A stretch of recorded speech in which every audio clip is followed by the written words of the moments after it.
E com o argumento de revisar benefícios previdenciários para economizar cerca de 6 bilhões de reais por ano, o governo interino de Michel Temer quer cortar boa parte dos auxílios-doença e aposentadorias por invalidez. É o que prevê a medida provisória 739, que já está em vigor.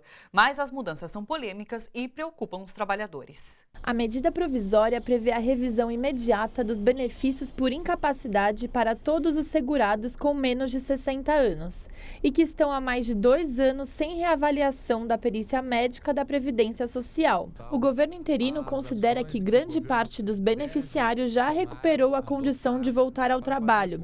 Por isso, quer cortar o pagamento de auxílios-doença de 250 mil entre 840 mil trabalhadores e de 150 mil aposentadorias por invalidez entre os cerca de 3 milhões de aposentados. Com essa medida, o governo espera economizar mais de 6 bilhões de reais por ano.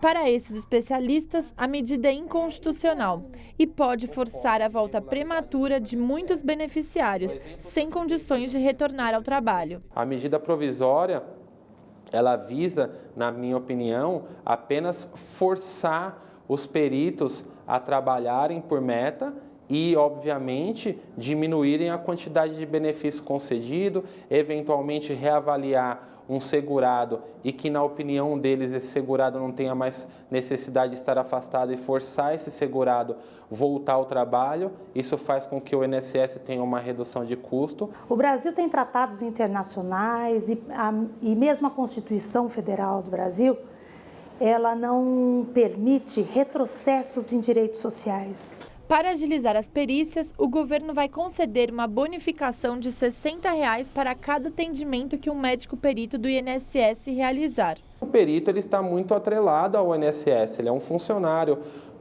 praticamente do INSS. Então existe uma pressão interna junto ao perito para que ele cada vez mais conceda menos benefício, para que dessa forma o INSS tenha um custo menor. Parte da Associação dos Médicos Peritos hoje é favorável, dizendo que o trabalhador, em essência, é fraudador, é por isso que tem de fazer a revisão.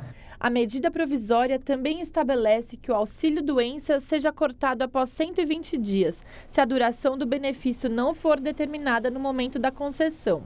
Segundo o Instituto de Previdência de Santo André, as enfermidades que mais geram pedido de auxílio-doença no país são acidentes de carro, de trabalho e doméstico, que somam 30% dos pedidos, doenças do sistema osteomuscular, como as dores causadas pelo esforço repetitivo, com 20% dos casos, doenças digestivas representam 9%, doenças mentais, como a depressão, com 9%, e o câncer, que soma 7% dos casos.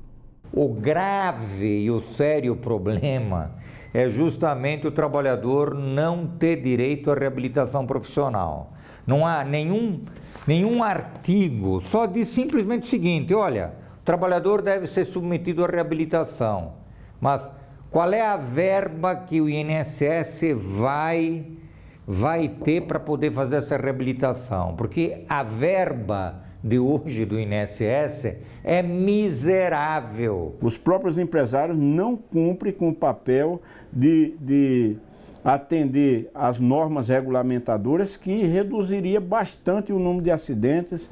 O problema que acontece, o gasto público que tem com doença e acidente de trabalho, o problema está mais aí do que nesses benefícios das pessoas que estão aí sofrendo. Para suspender as revisões, que devem começar em agosto, a Contraficult vai ingressar com uma ação direta de inconstitucionalidade no Supremo Tribunal Federal. Afeta o direito ao trabalho, porque a pessoa doente não pode trabalhar, e se ela não pode trabalhar e não pode se afastar, então ela vai perder o emprego, tá? E afeta a questão do direito à saúde, né? Porque ela tem a sua saúde afetada e ela não tem direito de tratar.